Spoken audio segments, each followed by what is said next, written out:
else saying I like donkeys, and then saw Ted and was like, Ted likes donkeys. I have no idea what the context was for that comment. Like, it might have been interesting. Well, we might as well kick off the show then. So Yeah, joining sure. me today is an excellent friend and game designer, Christopher Cross. You might know him from Medal of Honor. The last thing I remember you working on was the Pac-Man Mega Mega Tunnel Tunnel. Battle. Yeah, on Stadia. Yes, and he has worked in design for and on the publishing side for THQ and Nexon. And we haven't seen each other in like 10 years or so. So I I thought think I'd give you a so. call. I think Yeah. so. I mean, it had to be like at E3, so maybe it was 6 years ago. I don't know. When was the Well, last time you went to E3?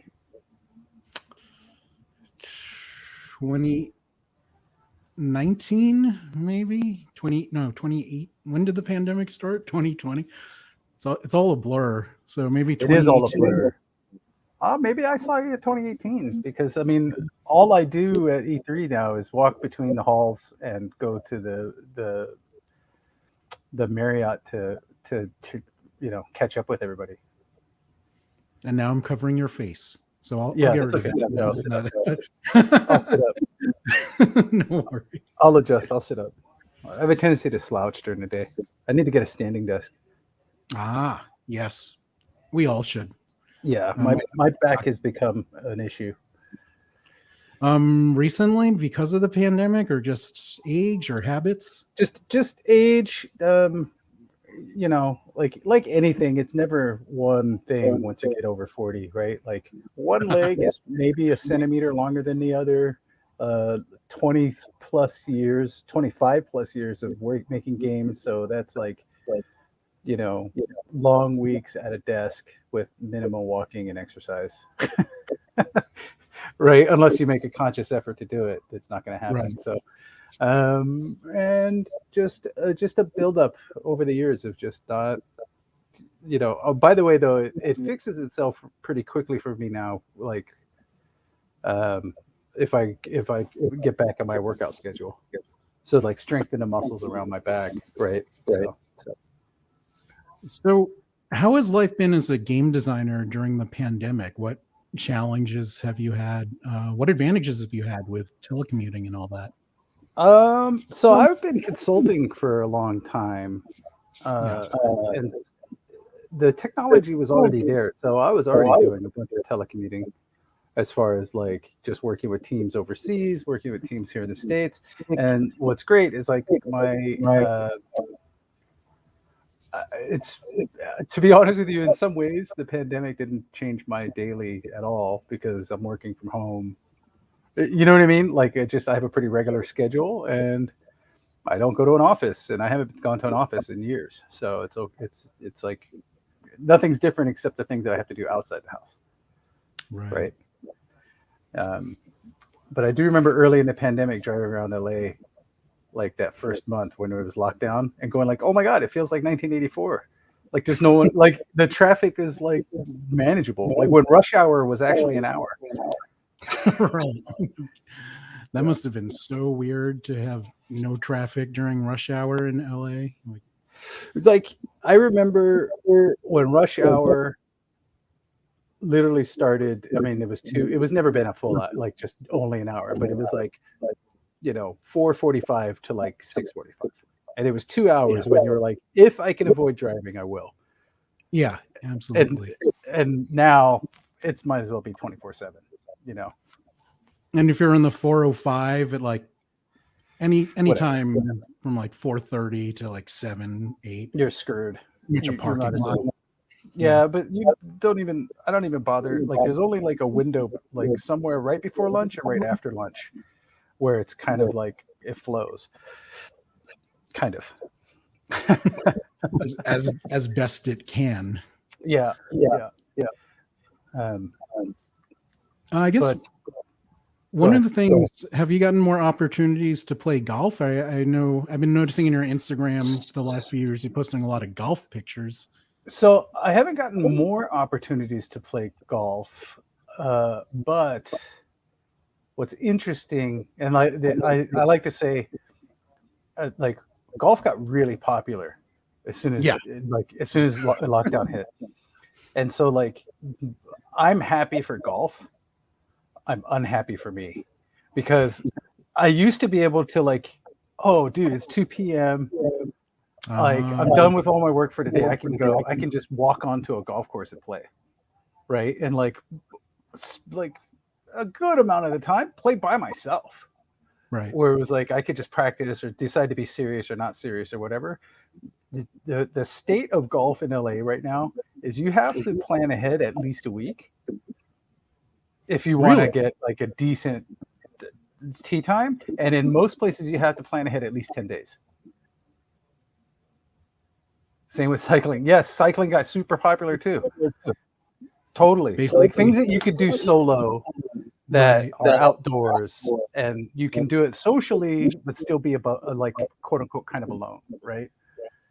So yeah, it's interesting. So I have a regular golf group. We play every Saturday, and the Tuesday night before, like the Tuesday night 10 days out from the Saturday we want to play, I'm up till midnight because when the times post for 2 Saturdays from now, you have to catch it within the first 5 minutes, or you can't get an 8 o'clock tee time. Oh wow. There's zero chance. Zero chance. I've seen tee times like it's like getting concert tickets. Like you'll watch the times hit, like it looks all clear. You try to book it and it's gone. Or Like, you mean it's like trying to buy a PlayStation 5? Yeah, because other people are booking. They're waiting till midnight on Tuesday night, and they're like, click, and you're like, oh, I missed the Jordans, or like I missed a PS5. Like it's like it's exactly the same thing, but it's every week booking a tee time for a Saturday in golf. It's crazy. But I'm super stoked that because golf is more popular, that means like the conversation pre-pandemic was is golf dying, right? Which it wasn't. We were overdeveloped, right?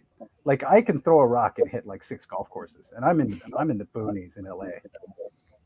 But like there's a lot of land. It's expensive for to have that much land, etc. And then it's just now almost every course I know of is packed. Meanwhile, I actually live in a community with a golf course on it, and I've never played, so now I kind of feel like a dick. Are you next time on the course? I can see it if I look out this window right here. So you're not actually on a hole. You're like No. I'm okay. like quarter mile away from the nearest hole. Got it. That sounded naughty. Quarter mile. Yeah. So it's not an easy sport to pick up. It's not. When did you get into it? So I played when I was a kid, but I never got serious about it. Then I hit 40, and I was like, I need to exercise more. I need to get outside more, but I need something challenging. And I used to play basketball and volleyball in high school, and I immediately took those off the list because my brain will think I can do better than my body can do. Right. And I'll push myself. Like I could just predict the injuries, right? Of like, and I kind of didn't really want to be into a contact sport. And I was like, you know what? Golf is perfect. I might as well get into it. The other benefit is when you play golf with people, wait, am I not centered? Oh, here, I'll turn it this way. When you play golf with people, it's one of the few times in life where you get somebody for 4.5 hours. And so, you can actually like spend time with somebody in a way that's like, oh, you have a little bit of activity, then you can talk some, then you can have some activity. And especially if you like ride the cart or walk, it doesn't matter. You've got 4.5 hours to just hang out with somebody. So, so I started going to the driving range, and I did that for too long. I should have started playing faster, but I wanted my swing to be like, good. But once you hit the golf course, it's like everything falls apart because the ground is never even. Like sometimes there's grass, sometimes it's not grass, sometimes you're hitting off of wood chips. So like you basically have to learn how to adapt. And so You know, I should have started playing a little earlier because I think I would have. I would be better now if I had started to play on the course more faster. But at the time, I was working a lot, and it was great to just go to the driving range and hit balls for an hour and then come back home, right? So the reason why I thought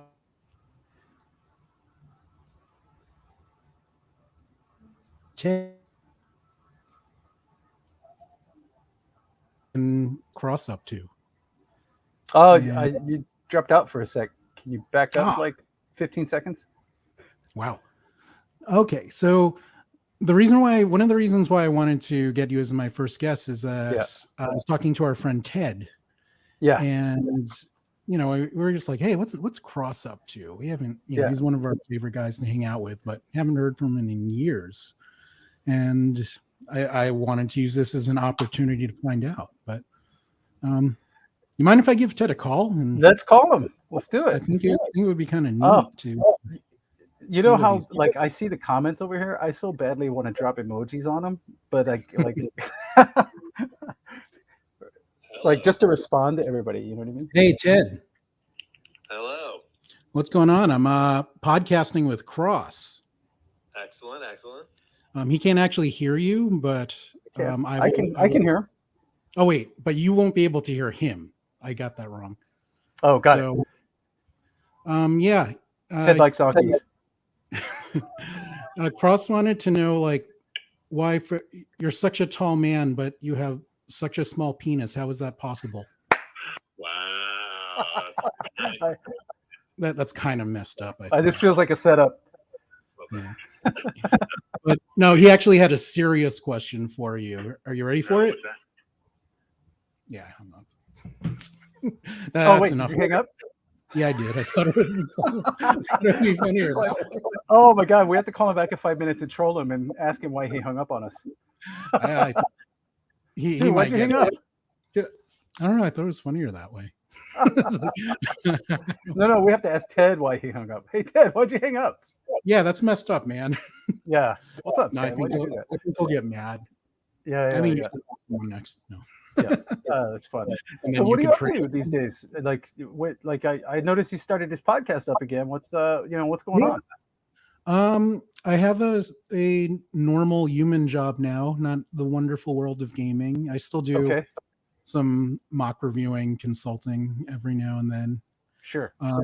But it's a normal job is draining once you've done something you love, and the pandemic has been a little crazy for all of us. Yep. And I thought I'd use this as a good way to do something a little creative, catch up with people.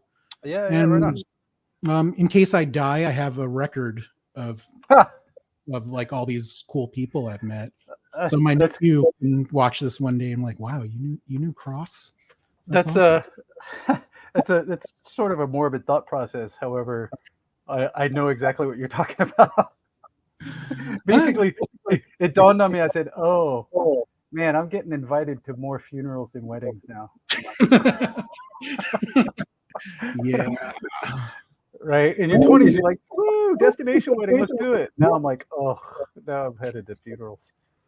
Sucks. I mean, I don't think of it in a morbid way. I think of it as It's nice to have a record, is what you're saying. Yeah, making something permanent that will last for a little while, and it doesn't matter if 1,000 or 1,000,000 people or 5 people see it. It's just something that's there.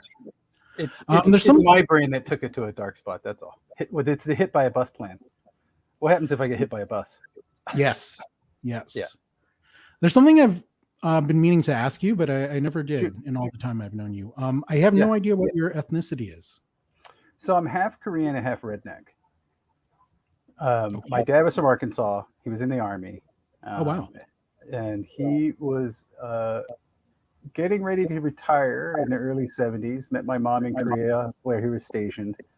And then 9 months later, had me, but I was born in Taiwan because they were on their way back to the United States.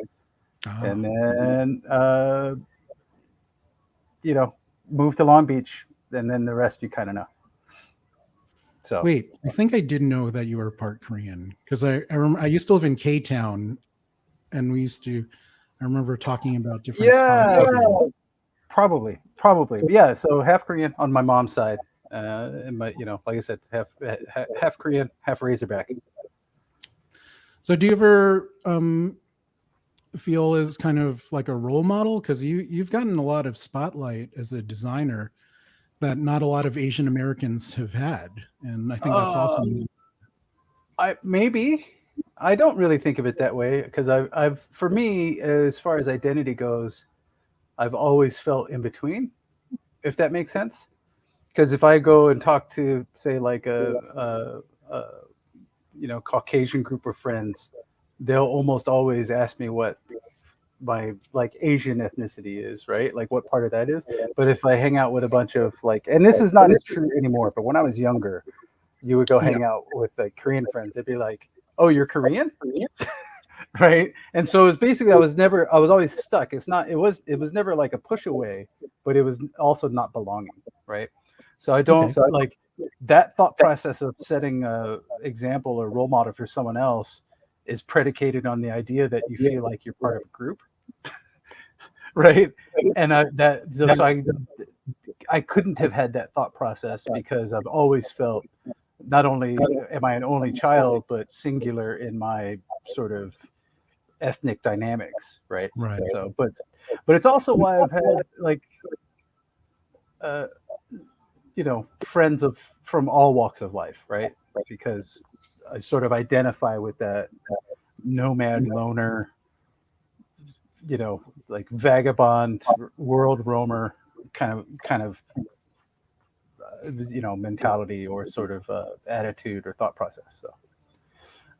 So yeah, I don't know. Like I'm not gonna go full Olivia Munn now and go like start dropping like my Chinese heritage on everything. But it's like I get it, but I've never thought about it that way, right? Okay, I'm So totally biting my tongue to stop saying things about Olivia. yeah, this is one of those things I know to drop this bomb in front of you or Russo, and then I know I can push you into like No, like Olivia's swell. yeah. She is the So, most successful person out of G4, which is the truth. which is true. Yes. Bolivia Bun. Yeah. Yeah, well, speak in code. So there was this one Yeah. time, this girl, let's call her Bolivia. She, no. Yeah, so it's really cool. Like I have to tell you, like Shang-Chi came out, and I wasn't like, oh my god, I have to see that because there's like it's a mostly Asian cast. You know what I mean? But but I have to say it was really interesting. I didn't realize how much I've never seen like how much like Western films don't feature Asian actors, right? Oh yeah. Like in the subcultures that we're in, like I've watched so many imported films, right? Like over the years. So it's not like I was missing out on that side of entertainment. But to see like the Marvel pattern with like, do you know what I mean? It was like it was definitely an interesting and like like it made me stop and think moment. So I just want to take a time out to give props to Restloy for the best comment this podcast has ever had. Yeah. Talking about Bolivia Bun. We have a question for you from Kenyan 5000. It's very long. Yeah, How do you feel like the gaming industry community has changed in your time in the industry in terms of feeling in between ethnicities? Good, bad? Would love to hear your perspective. Well, let's start with saying you've been working on games since like the mid 90s, if I remember correctly. Okay. Yeah. My first job was as a tester. A QA tester at Blizzard. Right. I worked on Warcraft 2, the language ports after the base product shipped, and then I worked on the first Diablo as a tester as well, and then a little bit like really early days of the first StarCraft editors, and then before I left. And it was interesting because there's always been a little bit of a it's like how do I put this? So making video games I used to think anybody could do it as long as you had the willpower and the desire to get there, right? But there is a barrier of entry of having access to computer games or playing lots of arcade games or different. Uh, I did know how to dupe in D1, but I thought we caught all of those. So, but yeah, it was definitely like because of that access, it was started out as a very white industry to be in, right? Like who had an IBM XT in 1991, and then it was Asian kids and white kids, right? And so I have to say that like the diversity in games, and especially like gender diversity, was very, very lopsided towards upper middle class Asian and white kids, right? Who grew up to have access and were privileged enough to think that I'm gonna make money at this hobby. Right. Right? Whereas like now it's an industry and it's like I mean, how many people worked on the last Assassin's Creed? 2,500, 3,000, right? From all walks of life. It's insane. The credits list on AAA games is bonkers. Oh yeah. But yeah, it's still a bit of an inclusive club. Like when I went to Nexon, that's when I figured out it was a real like brain leveler for me. So up until that time, I've been working in games probably 15 years, right? And I thought that I was always trying to make games for a mass market audience. Then I went to Nexon, where the target machine is a 5-year-old PC, right? And the audience that plays Nexon games, and not this is not to be diminishing at all. Is basically they're great games that play on older machines, which means that almost anybody can play them, right? Once I realized that was the audience playing Nexon games, I was like, wow. Like I thought my target was everybody, but it actually wasn't. It was everybody that can afford like a $500 console and a flat screen TV, right? Which is a whole different subset of the audience. Whereas like a PC from 5 years ago might have been handed down, it might have been bought used, it might have been built.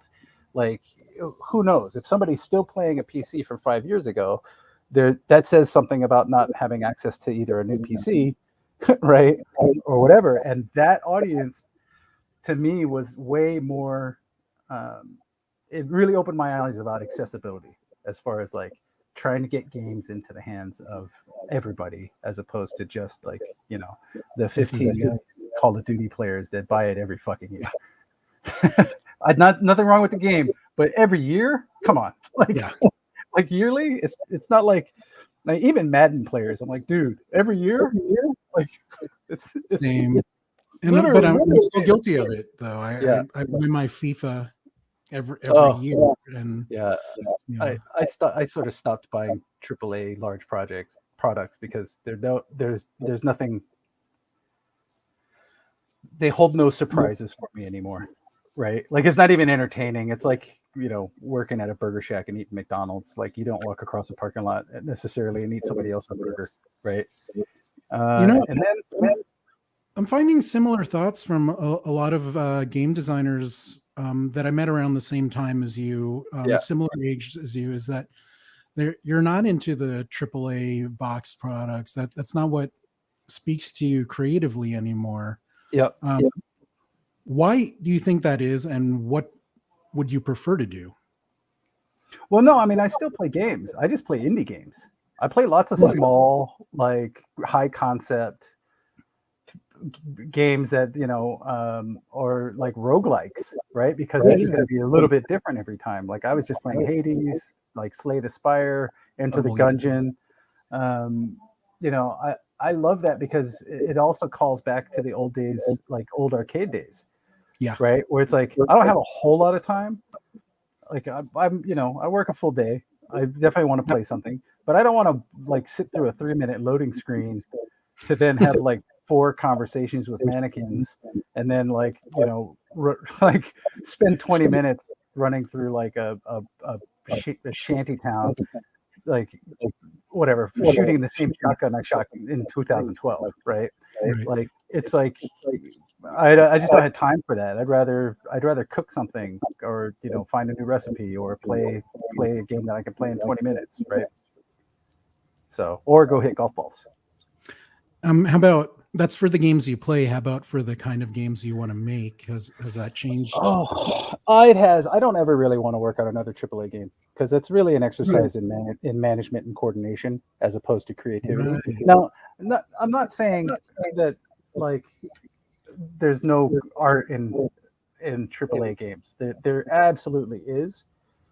It's just not an interesting like expression for me. Like I want to make like I had a prototype that I worked on called Blind Samurai Fishing. It's a little indie game where it's Minesweeper plus Fruit Ninja plus Cooking Mama. So it's like I'll shoot you a video later. Like basically, I built a little prototype. So you tap the water, you find the fish, but the thing is what Was that? Did you post clips on that on YouTube? Yeah, that was when I was doing the Coffee with Cross Twitch show. Yeah, absolutely, and it's also all of the games that I used to play multiplayer I don't play anymore because I don't. My friends can't. Our timing is off. Like Toast 40, like I love Borderlands, and even though it's it's not the most amazing like shooter mechanically, it's really fun to play with friends, right? And like it's but I've got no one to play with that I used to play with, so that whole thing is gone. It's like I don't want to have to spend more time organizing a game night than I do whatever, just trying to get lunch, right? Sorry, what was the question you were saying before? Oh, the coffee or crossing, yeah. So, but the thing is like, Raymond, I have like an idea a week, right? And I can't. Like my whole retirement plan is to have enough money that I can just have my own little like one-man dev shop, like wake up, code for 3 to 4 hours, go play golf, lather, rinse, repeat. Right? Where like I'm making little indie games like Blind Samurai Fishing, or like I have an idea for a Space Cthulhu game that I want to do, or there's a squad tactics game I want to make. There's there's not a genre I don't want to do something for except for fighting games and probably driving games. Right? Because there's fighting games are extremely difficult to make. I don't think everybody realizes that. It's like to make a really good fighting game is an attention to detail that I don't enjoy. Right? Because you're doing frame counts, frame buffers, and like you're working at the sub like almost microsecond level of interaction, and it's just I'm like, yeah, that's not super interesting to me. I'd rather do either something really goofy and fun or tell like a really poignant story, right? Like I got a VR title that I want to make called Ghost of Iwo Jima, and I think I'm actually going to call it like Ghost of World War II or something like that. But it's basically that one's all narrative driven. That one's all about the choices that you make. And how it affects the rest of the game narrative. I'm trying to like not give away too much, but you can guess that like there are ghosts involved, right? And then but like I have a full vision for it. That I also want to make I actually have a real leaning towards space games. I don't know what that is. I think maybe because one of my favorite games that got me into this industry in the first place was TIE Fighter, which was like it really grabbed my imagination. TIE Fighter, Masters of Orion, like all of these old PC space games were really on point for me. All right, I'll leave you with this one. This is the final one. I want to make a game called World of Grenades, and it's basically like an esport 5v5. There's no guns, no grenade launchers, but everything is thrown. So take every hand grenade from every FPS ever, and in fact, even some of the fantasy ones, and make those like a valid choice. So it sounds like not a lot at first, but I'll just start with like the setup is you have 3 categories. So you could take 3 types of grenades with you. There's a primary grenade, right? Then there's a tactical grenade, and then there's a special grenade, right? So those 3 categories. The first category, like primary, plasma grenade from Halo, frag grenade, sticky grenade. Like basically, you can start going down like potato masher. Like if we sit here for long enough, I can brainstorm like 40 of them just in that category.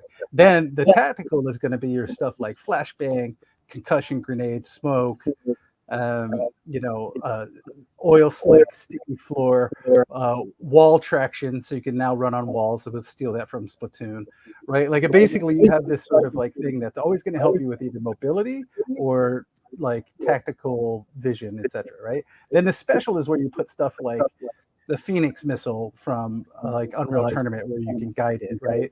An exploding RC car, camera on a stick, like all of these things that are like just out of the other two categories that might be fun.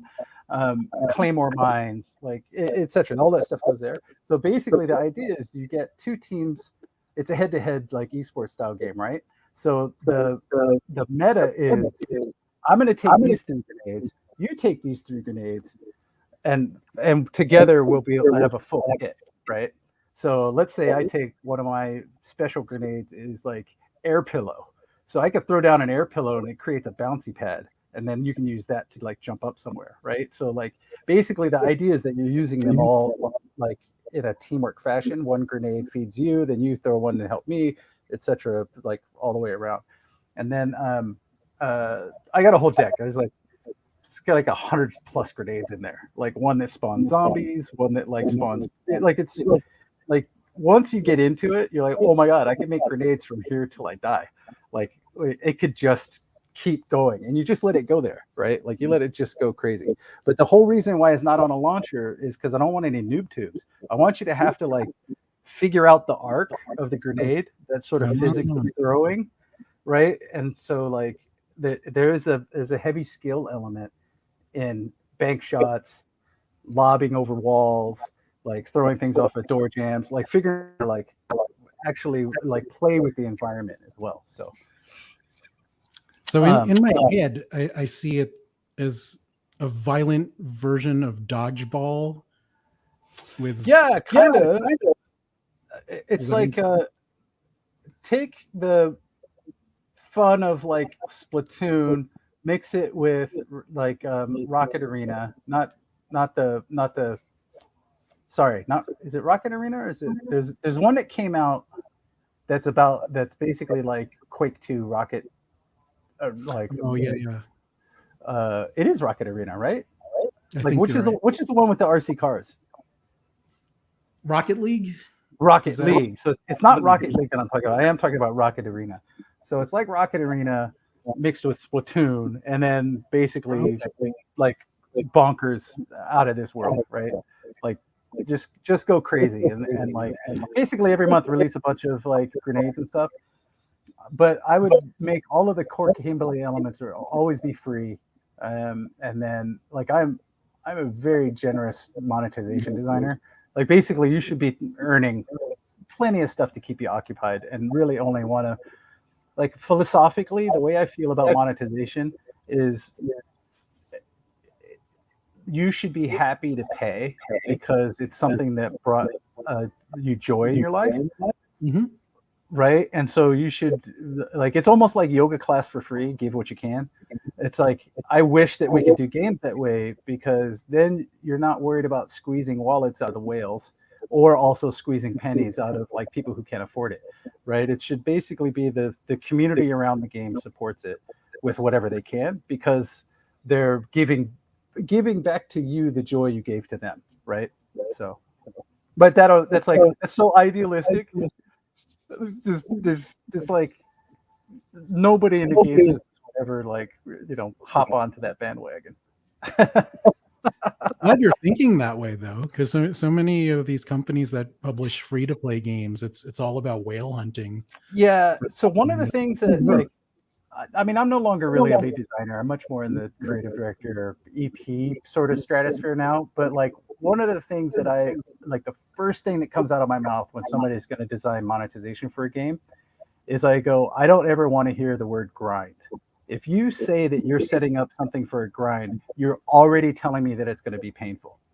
What you should be thinking about is what's the reward system and what's the appropriate amount of like reward for that player doing that task, right? So if you come at it from the reward side, you start to think a little differently about what they're doing versus what you're giving back, right? And what's appropriate.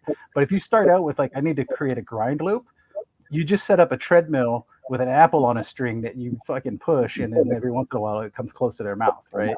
Like it's just it's a bad way to design because it lacks empathy for your audience, right? Absolutely. So it's like it's such a.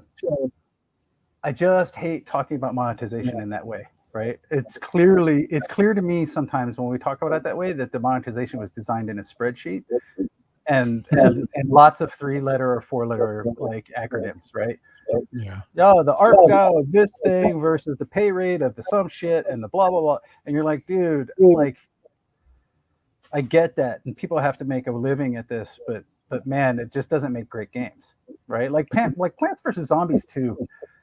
Man, Plants vs Zombies 1 is a fucking masterpiece.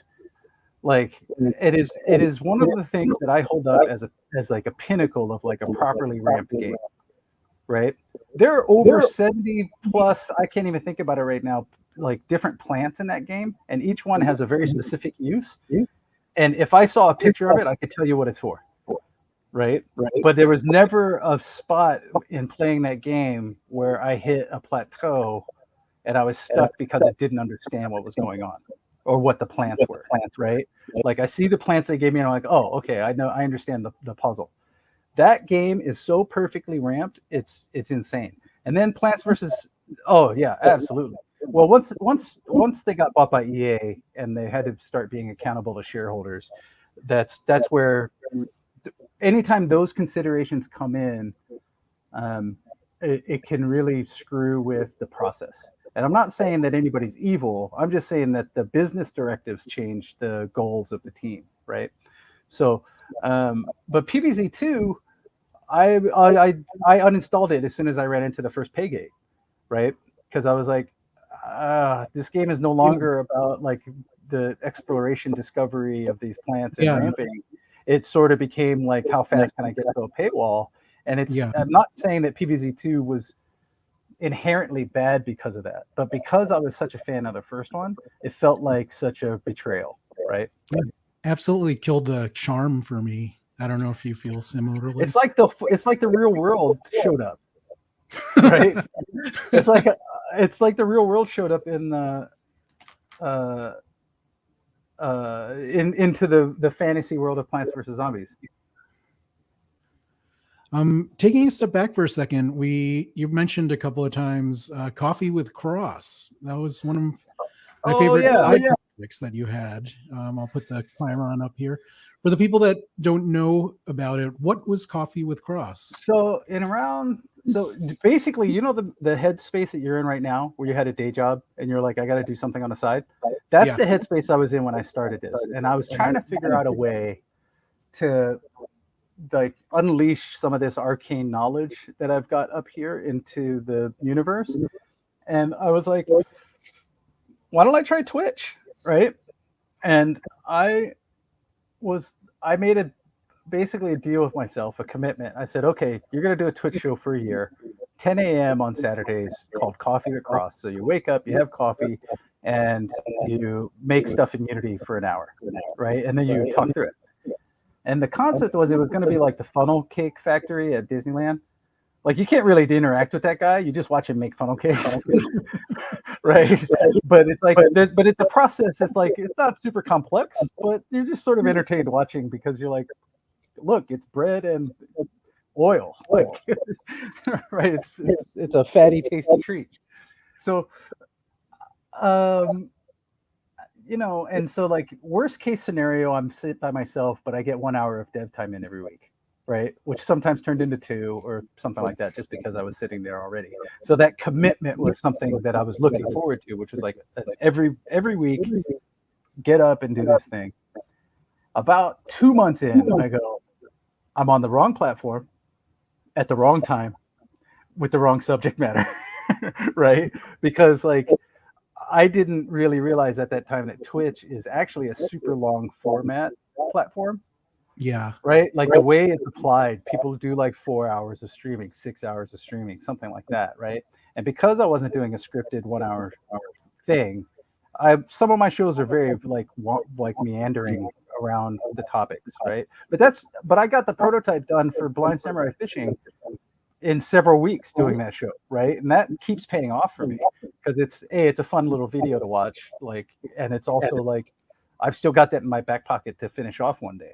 Um, but it ended up being the same 8 people showing up, which were basically all coworkers from the past, and we would all just shoot the shit every Saturday morning. So it was effective for what it was supposed to do. What's really interesting, and this is for everybody in the chat, is the benefits of me doing the show for 52 weeks. Because by the way, I like what I'm saying about I knew in 2 months that it was like the right thing. I just said like, well, I made a commitment. And I did it for 10 more months, right? Like there's 52 episodes of Coffee or Cross, and most of them are just fucking terrible. So, or they're unwatchable. They need editing, right? Or they're out of context. But the end result of that, or the end benefits, was not direct. I didn't get the benefits, like I didn't monetize it. I didn't make any money on it. I didn't get advertisers. I didn't get sponsors. I didn't get any free t-shirts. Like none of that stuff happened there. The benefit of it was exactly what happened here. You asked me about it 10 years after the fact. And so it's amazing how many people I would run into at E3 that would ask about, hey, are you still doing Coffee with Cross? Right? Like, I think that's a great thing. Or like, I really enjoyed one of the episodes. This, like, it's really interesting that for me, the benefit has been all secondary. And now I've got Blind Samurai Fishing, like in a Unity project that I can finish off one of these days when I get a chance. But the sticking point with Blind Samurai Fishing is animation. Is like I have a very specific vision for what it should be, and I need to find somebody that can do it and not and sort of gets it at the same time. You know what I mean? So I always looked at Coffee with Cross as, I don't know, I always saw it as you were like Bob Ross, but with totally game design. Yeah. That was totally where I was going with it. But as you know, audience on Twitch don't really want to watch Bob Ross. They sort of want to be acidic towards each other and do different shit. So what I should have switched over to either YouTube or Facebook if I was going to continue it, and do it at a non like 10 a.m. on Saturday is a weird time. People are usually either getting out to do stuff or whatever. It's just a weird moment. Yeah, I watched a lot of your episodes, but never live because I was not awake. Yeah, sure. 10 a.m. on Saturday. 10 a.m. on Saturday, right? Just being honest. But yeah, no, that's fine. I think a lot of people, because there are like way more views on the YouTube than viewers. So it's like, oh, it's interesting. But the thing is like, do not go watch those videos if you're expecting a tutorial. That's not what it was. Like, I talked what I was thinking and what was going on or why I was doing stuff, but it was never intended to be step A, select the cube, Right. Step B, like any of that stuff. But by the way, Restploy yes, I think is correct that League of Legends probably has the best monetization right now. But it didn't even used to be that good. Right? But it's in the first 5 years of League, all they had was skins and champs. And they didn't even have that many. Well, they did, but they didn't have enough to be like now it's well over 150, right? At the time, it was like between 40 and 60 or something like that. And so like they weren't making any money. Nobody, by the way, nobody makes money. When I was at Nexon, the guidance is, are you ready to lose money for 5 years on your game? Because that's the business, right? But now it's like they like sometime around 2010 or 11, they started revamping their whole monetization scheme, and I really enjoy it now because it's like it's fully featured. Anyway, do people think about monetization? I mean, people in our age range, and I guess especially people that have worked in the business, like you've worked in both design and publishing, so you have to think about it. But when I look at a game like Pokemon Go, makes a ton of money from all kinds of people. Some of the people I play with, they're living paycheck to paycheck because of Pokemon Go. They buy coins right away. Some retired people living like that. Some housewives are playing like way more than they ought to, but it's kind of crazy. Yeah. So, well, let's back up to let's back up first and answer. Do you think about monetization? Okay. And the reason why you asked that question is because the game industry got lazy or misguided in the console era because we thought that we were selling boxes. Like we were selling a product. And we were never ever selling a product. Like monetization was still part of that. It was just a $60 price point. So when I see free-to-play monetization, it actually, the references I go back to is early arcade games, right? And monetization is really, what? Quarters. Exactly. So early monetization in video games, like monetization and game design are like conjoined twins. They have to be considered at the same time.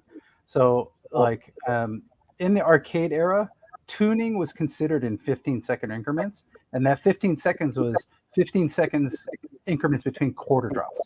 So you absolutely designed it to be more difficult at the 15-second increment that you wanted another quarter to drop into the machine, right? And so the difficulty ramped up in a consideration towards monetization.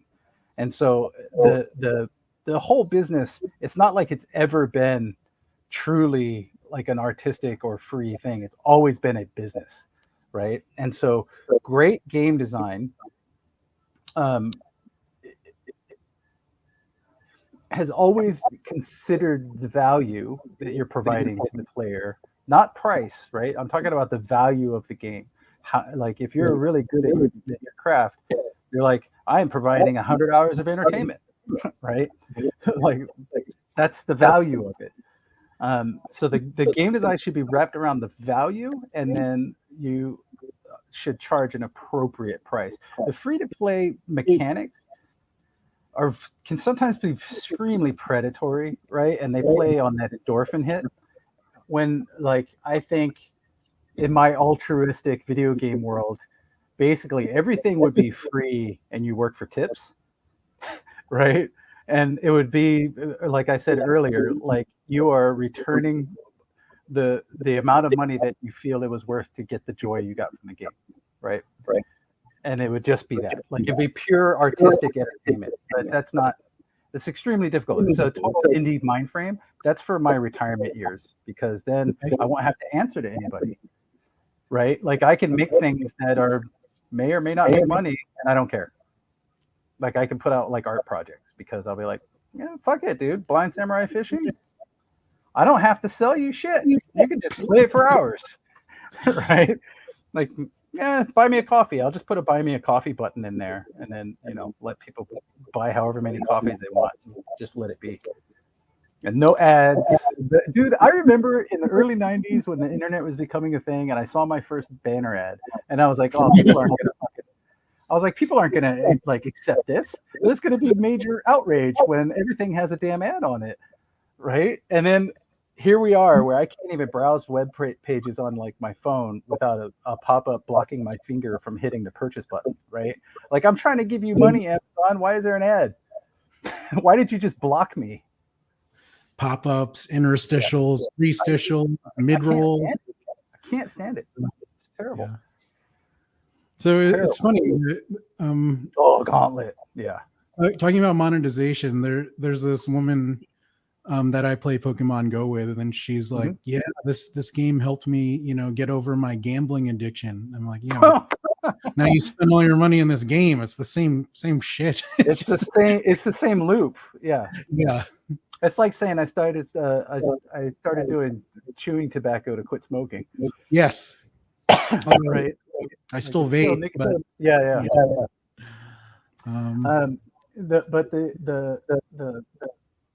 I don't know. I have very strong feelings about monetization. Like it's like I said, it's a value exchange, not you like you have never ever actually bought anything physical in games, even when you got a disc. That disc is a fallacy. Yeah. like the fact that it went into a box product. You know, Blizzard used to put those like notepads into the boxes to make it feel heavy. It wasn't a tchotchke giveaway to make you Oh. it was to make the box feel heavy and feel like it was worth $50, Huh.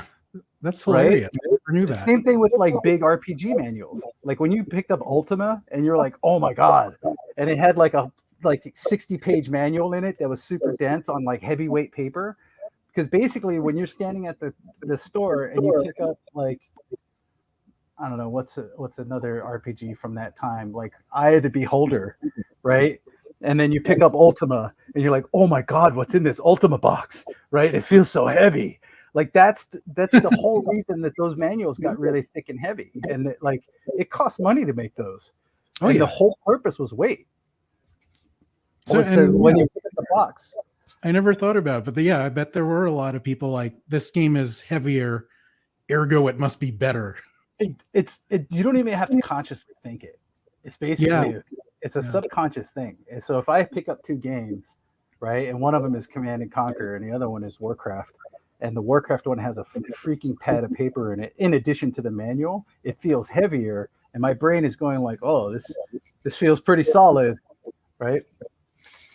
Oh, the Blizzard games had awesome books, right? And that stuff was all part of the package. They were selling you the opportunity to have value.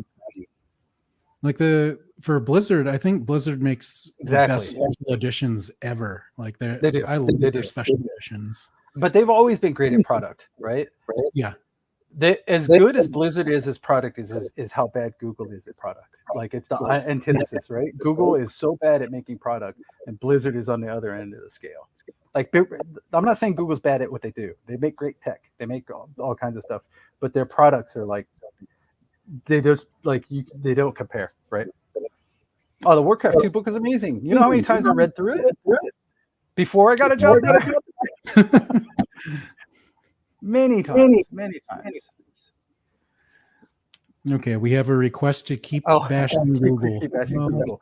Well, no, it's not really a bash. It's like if but I it's were to true. It's like a lot of their stuff with product is true. It's true because it's a company of engineers, right? And it's cold. Like they make cold products. Like you don't ever feel warm and fuzzy picking up a Google product, right? You always feel like I bet the best robot I could ever buy, right? As opposed to like, oh my god, this just like Blizzard is all warmth and love, right? Well, at least in those days. Like nowadays it's all digital. It's hard to tell anymore. But when you picked up that Warcraft 2 box, or even Warcraft 3, right, or StarCraft 2, you're like, oh, this feels great. It was all about the warm and fuzzies. And you open up the front flap and you get the huge illustration. Then you open up the box and you're like, yeah, I got a new pad of paper that's gonna sit next to my corded telephone so I could take notes on it. Right? Oh, same thing. 40K had a similar feel too. Although they're kind of stuck. Games Workshop had they haven't they're kind of their IP has frozen them in time a little bit. Now, am I remembering correctly that your Pac-Man game did it launch on Stadia? Yeah, it's on Stadia. So I know all about how Stadia works, and what it's case in point. It's amazing technology. It's the coolest thing. It was a little hard to design for at first because you have to think the server is online, the matchmaking server is also online, but then also the Stadia client is a server, right? Which means that your console is not in your room, so you have to the latency between me and then the client, and then the client has to communicate with the multiplayer server, then the server back to the client, and then the client back to me. It was you have to consider all of these connections, right? So I could be playing with you in Vegas. Actually, Vegas isn't far enough. Let's say Chicago. And the Stadia server could be in Utah, but the game server was in Vegas, right? So it's like, or it's actually on the AWS cloud, so it was like more like somewhere closer. Like we tried to pick a server that was halfway in between, so the latency for all of the players would be the same, right? At least it'd be fair. But by the way, a Megatunnel battle, even for being a reflex-based game, was extremely playable for players from Chicago to LA. Extremely playable, right? It was really kind of amazing. It's really. Can I bring good. up another blast from the past? Sure. I liked Ghost's Attack. Oh, you did. We still have the code. Okay. Yeah. I'm still doing stuff with Quinn, by the way. Oh, wow. I did not know that. Yeah. We might resurrect that, because in this day and age of AR, that might be a good product to resurrect for something. Yeah. Now, for the people that don't know about it, can you explain what Ghost's Attack is? Okay. Was? So end of 2009, before Pokemon Go was a thing. This is before in-app monetization, this is before iAd and in-app purchases, right? So you had to either buy it or you got it for free with no way to monetize. So we sold it for what was it, $2? Something like that. Anyway, the game procedurally built maps based on your geolocation. So where Pokemon Go does an overlay, this actually took Google Street Maps and rasterized all the colors and then built walls on the edges. So we couldn't make a real world, so we decided to make a parallel universe. And then the story was that we would project the streets on the floor plane so that the pilots of the rovers in this alternate universe could get around, right? And so it was really interesting. So we did like 10 story missions that we actually, the way that the level design works is we didn't build any levels. We actually just used the geolocation for where the center of the level was. And so every time you play it, it would just generate the level, right? By the way, I was just in an Audi a few months ago that does something very similar. Like the technology was way ahead of its time. Yeah, they're doing some other shit. But anyway, so one of the things we were doing was basically ahead of its time. But the thing is, it was so high concept that most people didn't get it. Like they're like, wait, what? They basically it just looked like a shitty shooter. And so like we didn't showcase the tech enough, right? Do you know what I mean? Like it was really cool. The tech was awesome, still is, and no, I'm glad to hear that you're thinking about doing stuff with it again. That would be amazing. So Quinn kept all the code. He has a backup of it, and we actually have somebody looking through the code right now to see if it would be easy for us to sort of resurrect. And it was a good product. It was a really fun little game. You know, I would totally put it out for free now and do some sort of like vanity monetization, right? And maybe some multiplayer. Yeah, the trick is though, when you procedurally generate levels based off a street map, like if you pick somewhere crappy like the 10 freeway between Baker and like Zizix Road, it's a straight line, right? Yeah. Like the maps only really get interesting when you pick like downtown areas or suburban areas or like, you know, Central Park and the surrounding areas. So you know what I would do now is I would actually procedurally generate the level and do it dynamically so you could drive in this other world from LA to New York and just let just like make the level not be constrained by an iPhone 3. And it would be highly dependent on how updated the maps are too. I remember when I moved here, my house didn't exist for like the first year and a half. Yes, Google. It does, and not only that, Google kept changing their APIs. I think we eventually went with OpenStreetMaps because the API didn't change as much and the colors didn't change as much. So like that's always a risk when you're building something based on some other middleware technology, is like you have to react every time they put out an update.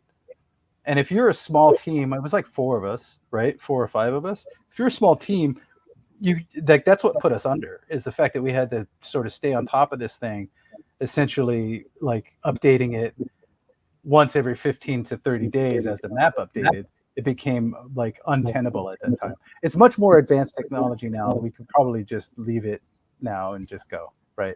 But yeah, the whole game would break every time Google updated. Was Apple Maps even a thing in 2009? I don't remember. Well, it was, but even now I wouldn't use Apple Maps because it's super expensive to make server calls on it. Oh, I see. Right. I would still probably use OpenStreetMaps. Total change of records here. Yeah. In addition to our friend Ted, who we spoke to briefly earlier, one of the things that always reminds me of you. I said that correctly. Yeah. We like a lot of the same photos and videos of Britney Spears on Instagram. Oh, on Instagram. I see your name like, it's like Coffee with Cross like this. Yeah. So she lives not too far from here. By the way, her little ranch is like, I can just drive to it, and I think she goes to the same Target. But I appreciate, like, I don't generally follow celebrities, but as soon as she started posting on Instagram, I was like, oh my God, she is bonkers in a fun way, right? Like, she is out of her gourd, but like she's living her best life, and I'm here for it. Like, I just like, it's great. Like, and now you never know what you're gonna get. What? Yeah. And now she's free. And now she's free. So it's great. It's great. Yeah. So like my appreciation of Britney Spears is like based out of that, like, oh my God, I have a crazy neighbor. And it's great. I am here for it. So it's awesome. Now, taking several steps back, going back. Don't forget to call Ted back and ask him why you hung up on us. Getting back to ethnicity and identity and people seeing you as an Asian American role model, which sounds like it's more important to me than it is to you. But I'm like, it's not that it's not important to me, it's that I was unaware. Yeah, it's not something you think about. I never thought about it that way, right? But thinking about it that way makes me like, oh, that's great. Right? Yeah. But I'd like for people to see you as that, because when we go to GDC or we go to DICE, like maybe more than 80% of the time it's a white man doing the lectures and the sessions. Yeah, totally. I mean, there's a lot of Asian Americans in the business, but not many in the positions you've had where, you're leading dev teams, you're leading studios. I mean, at Nexon, you had Min. Min has done a lot, and he's spoken at a lot of places. So I would like people to see more of you. I now that I think about it that way, I will try to change some of my reclusive ways and get out front a little bit more. I might be going to South by Southwest, by the way. So I might be on a panel down there. That'd be amazing. So speaking of this topic, I'm not. I like to talk in front of people, so I don't mind it. It's just exhausting. But I mean, you've been doing this for a long time, and you've had a lot of success, and I hope that some Asian American kids are inspired by your career. I hope so too, especially. It's funny. My friend, I have a friend. His kids are half Korean and half Caucasian, and I joke with him that I don't mind coming over to mentor your kids at some point and let them know, like, I'll talk to them, right, like, about college, and I mean they're in their teens, right? So it's like, you know, what their future could be, right? But I'm like, just don't tell your wife I dropped out of school to make games, because that goes so against like the Korean ethos, right? Of like you're gonna get a higher education and whatever, all of that. Well, let's flip the script on that. We'll have you, Bobby Lee, the comedian, didn't go to college, so we have Right. a college dropout, a guy that didn't go to college. I want these guys will be the Korean American heroes. Yeah, that's right. Well, we you got to throw Ken Jeong in the mix too. Oh yeah, Because being a doctor. He ditched being a doctor, right? And so I guess the takeaway was, you know, I had to tell you, and I have to go soon because I have to make dinner.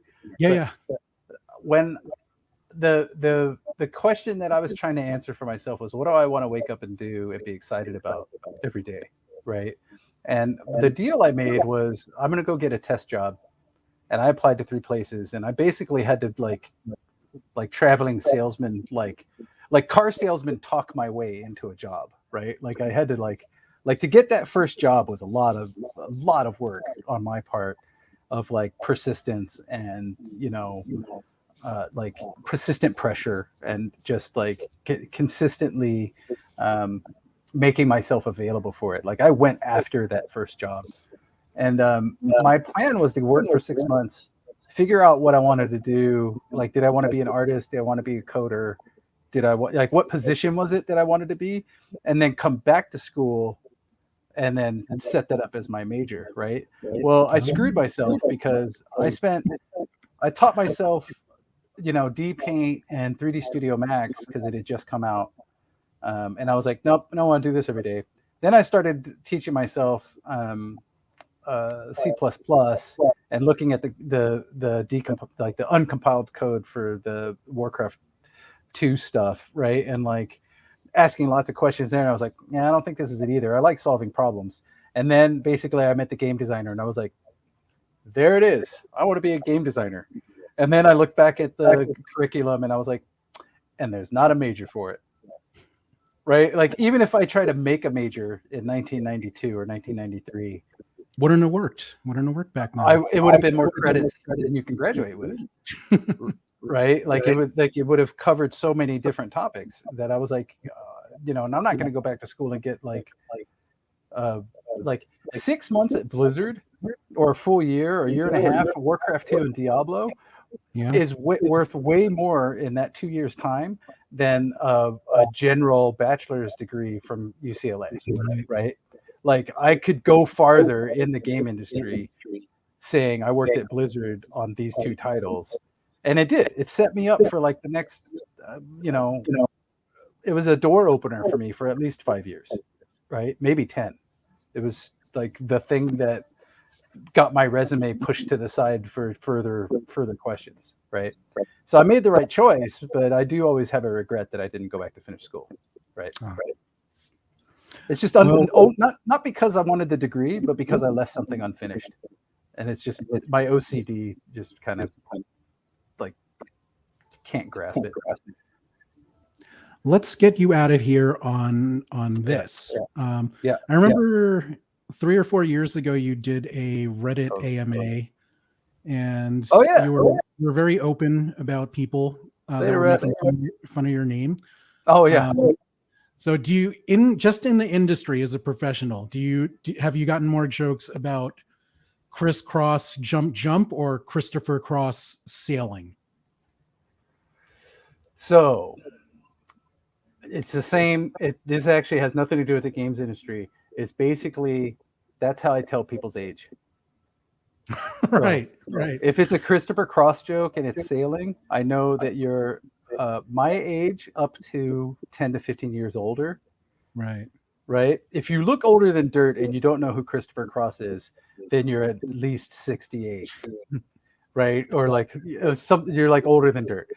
If you know crisscross jump, then that means you're my age or younger within 10 to 15 years, probably more like 10. If you know both, you're really close to my age. Right.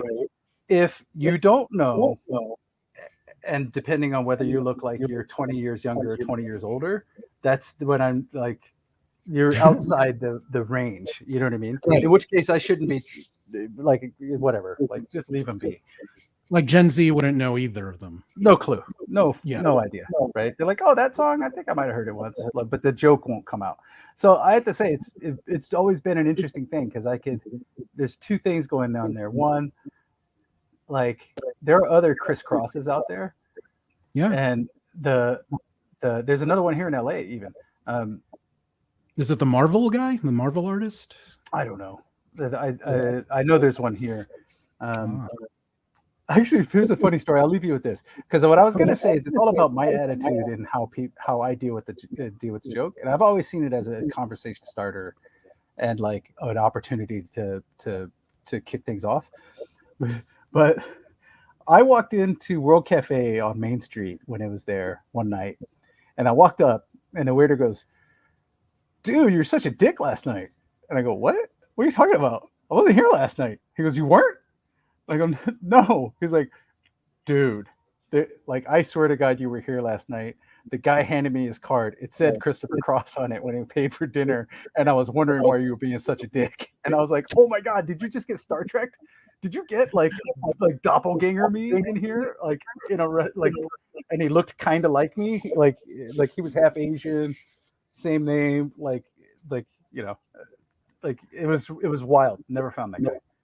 Wow. Yeah, it means I had to kill him. There can only be one. There can be only one. Highlander him, huh? Yeah, that's right. That's right. I would go hire the Kurgan. So Cross, it was awesome catching up with you. Dude, thanks for catching up, man. Follow Chris on YouTube and subscribe to Coffee with Cross. It's awesome. Watch all the old shows. I think they're fantastic and educational. I'll And try it's to like, post new stuff. Awesome. And follow me on Twitch, YouTube, Instagram, Facebook, and all that good stuff. And stay tuned on Sunday. I'll be back with Jose Sanchez, and we're going to go over the WWE Royal Rumble. You've been watching RPadTV 3000, and I'll catch you next time. Awesome. Thanks, Raymond.